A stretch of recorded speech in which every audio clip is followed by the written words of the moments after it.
Around 10 years ago, I came to India for the first time. Since then, a lot has changed in India, and a lot has also changed in terms of how India, Hindus, and Hindu nationalism are perceived globally. But in 2024, the way things are going, the most violent country in the world since 1950 has been the United States.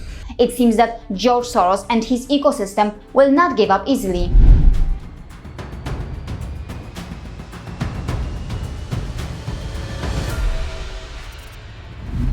There was a time in India when many would feel very uncomfortable talking about their dharmic or Hindu identity in public. Of course, a lot of them still lack confidence, but things have definitely changed for a lot of Hindus. There is some sort of life that has been injected into the soul of this ancient civilization, and finally, many Hindus have realized that their heritage, their naturally diverse Hindu heritage, is a part of the global civilizational heritage, and it cannot and shouldn't be replaced by conquest-seeking, diversity-killing, monotheistic cultures. But when a popular Indian politician, who many refer to as Pappu, held an image of Shiva in India's parliament and made some controversial statements, it wasn't just Dr. Jaishankar who reacted. Some also detected the so-called cunning foreign strategy aimed at installing a puppet government in India in 2029, if not earlier. But before I talk about that foreign strategy, Jaishankar's reaction, and about the so-called secular nature of the Indian parliament and the parliaments in the West, I want to understand what the word pappu actually means. According to what has been described here on this website, pappu means an innocent and sweet-natured person. Religion, Judaism. Now, I'm not sure how reliable or relevant this explanation is, and there could be more explanations or meanings. If you know what pappu means, feel free to mention that in the comments section. Moving forward, we must recognize that as more and more Hindus are gaining emotional independence and are coming out of their post-colonial inferiority complex, it is becoming more and more difficult for the George Soros-friendly ecosystem to influence them as easily as before. So the idea could be to divide and rule, and unfortunately, it seems that the old colonizer-friendly strategy seems to be still applicable in India. Yes, it has been observed that in order to exploit Hindus politically and establish a puppet government in India, the foreign strategy could be to divide Hindu votes by using caste-centric politics. Well, it is something that I explained in this video when I highlighted the works of the French political scientist Christophe Jaffrelot and his interest in the caste census in India. But it seems dividing Hindus on the basis of caste may not be enough for them. Their idea could be to create more chaos and confusion among Hindus, and that can be done only by fooling vulnerable Hindus successfully. But how can they fool vulnerable Hindus? Well, that can be done by presenting the enemies of Hindus as their well-wishers, and yes, that might help them steal or gain Hindus' votes or their sympathy.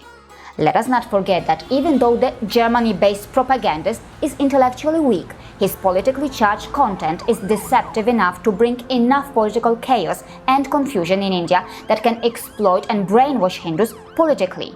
He successfully misled or fooled many Hindus by deceitfully packaging his servitude for his favorite political party as his patriotism for India. But whether it is the Germany-based propagandist or any leader in India, please tell me, how can anyone be ideologically aligned with George Soros and then claim to be a well-wisher of Hindus and India? How can anyone believe in George Soros-style democracy and then claim to be a well-wisher of India's democracy? How can anyone claim to be a well-wisher of Hindus and our global diversity and then, on the other hand, partner or ignore those who want eradication of Sanatan Dharma and those who wish to complete the task of the total evangelization of India and the world? And yes, the leader who held the image of Shiva also held the images related to other religions. If there is no foreign strategy or foreign interference to exploit or influence Indians politically, then please tell me, why does this take place? Pause the video and read this carefully. And now listen to her. Wir haben das erstinstanzliche Urteil gegen den indischen Oppositionspolitiker Rahul Gandhi zur Kenntnis genommen, ebenso wie die Suspendierung seines Parlamentsmandats. Nach unserer Kenntnis stehen Herrn Gandhi gegen das Urteil Rechtsmittel offen. Dann wird sich zeigen, ob dieses Urteil Bestand hat und ob die Voraussetzung für die Suspendierung des Mandats überhaupt gegeben ist. Wir erwarten, dass die Standards in Bezug auf die Unabhängigkeit der Justiz und demokratische Grundprinzipien auch für das Verfahren gegen Rahul Gandhi gelten. If there is no foreign strategy or interest to exploit or influence Indians politically, then why do Western nations react as they do when a politician is arrested in India? And no, please, Don't be naive. Don't blindly believe that these Western nations have any genuine concern about India's democracy or the true democratic and secular values. Tell me, are you foolish enough to believe that Germany, a country that claims to be a liberal democracy but functions more like a hybrid theocratic state itself, cares about democratic values? Open your eyes and watch this video to understand that. And to understand how they humiliate or defame India on the global stage by cunningly using their twisted global indexes, watch this. Ask yourself, if the West really practices secularism in the true sense, why does its machinery seem to be supporting a leader from India who promotes the idea of printing Ma Lakshmi and Bhagavan Ganesh on India's currency notes? And seriously, considering the USA's long track record of installing puppet or America-friendly governments around the world, do you think it wouldn't want an emerging superpower like India to be governed by somebody who aligns with American interests? Never forget that it was the so-called democratic USA that invaded Haiti, installed a puppet government and dissolved the country's parliament at gunpoint.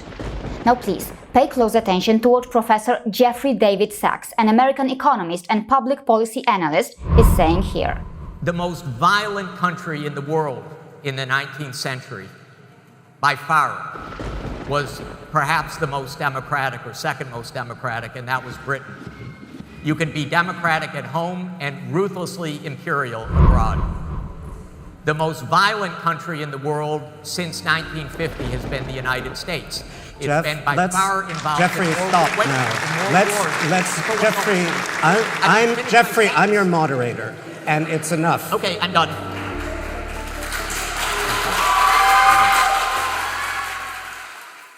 Never forget that installing a puppet government in India is impossible without brainwashing or conquering a lot of Hindus ideologically. And that is why the enemies of India may desperately promote local leaders and content creators who can influence or brainwash Hindus. In other words, the idea could be to install individuals who would claim to be well-wishers of Hindus, but in reality serve the agenda of India's enemies. And yes, that can create the base on which the nefarious designs to install a puppet government in India can come true. The Germany-based propagandist, who is now seen as a Western asset, will continue doing his job. You know that, right? But we are not funded the way India's enemies are. So will you consider supporting and sharing the work of those who are risking everything to stand for Bharat and her enemies? Another issue I want to highlight is how some in the West get very upset when a dharmic or Hindu element is presented or shown in the Indian parliament. But when there are Christian prayers in Western parliaments, when a Christian blessing ceremony is conducted by Catholic and Protestant priests during the opening ceremony of the renovated Reichstag building in Germany, when national prayer breakfast or, let's say, Christ-centered events are held in Canada and the USA, does all that sound inclusive and secular to you? So, if Christian nationalism can be a way of life in the so-called liberal and secular West, then perhaps Hindu nationalism can also be a way of life in India, right? Across the political spectrum, leaders in India holding a Hindu image or not shying away from displaying their Hindu identity in the parliament might indicate that Hinduism is becoming acceptable again. But, their goal may not be to protect Hindus or make Hinduism look cool. It seems that their goal is to conquer or rule India. But can anyone conquer India without conquering a lot of Hindus ideologically? Especially when more and more Hindus in India are becoming self-confident about their Hindu identity and are getting rid of their inferiority complex? The answer is no. That is why the Western sharks, in their new strategy, need to install or popularize new social media heroes or leaders in India who appear Hindu, act as Hindus' friends, but can dance on the Western tunes if and when required. Remember, the goal of conquest is not being forgotten, only the strategies are changing. The enemies of Bharat are looking for a victory, and at this stage, even a delayed victory. The so-called conquest of those who some refer to as some of the last pagans of the world. And if in that process they also get a slice in India's growth story and can control or influence a future superpower and its market, sounds tempting, very tempting for Bharat's enemies, right? But India needs real well-wishers of Hindus, not the fake ones. Well, this is how Dr. Jashankar has reacted to the ongoing situation. So yes, if you have watched my other videos and have understood how corrupt the Western secularism model is, let me sign off by saying that Hindus do not need that twisted Western-style secularism.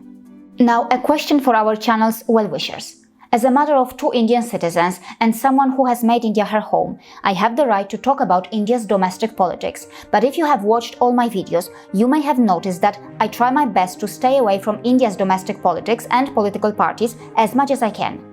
But since the foreign enemies of Bharat are penetrating India's social-political fabric in a far more intense way, would it be fair if I continue to stay away from India's domestic politics? See you again